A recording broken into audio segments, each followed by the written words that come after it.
বাড়িতে ম্যাও আছে, ও হচ্ছে ম্যাও, আর ও হচ্ছে ডগি। এই একটা ডগি, ও একটা ছোট ডগি। এবার প্যারটকে ম্যাও করবে আর ডগি ম্যাওকে ধরবে। ঠিক আছে, এটা আমরা করবো। ঠিক আছে, এবার তুমি প্যারট উড়ে উড়ে যাও, কিভাবে উড়বে আমি দেখিয়ে দিচ্ছি।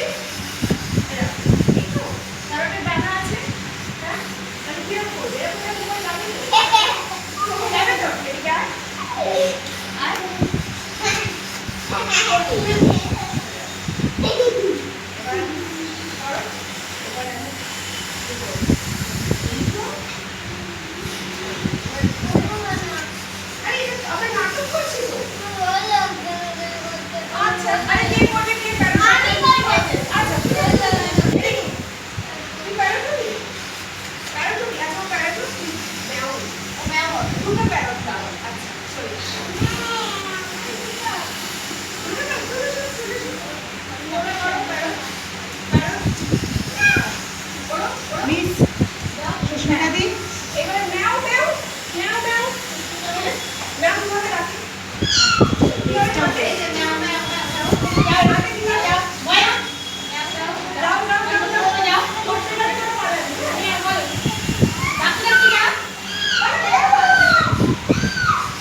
বাড়ি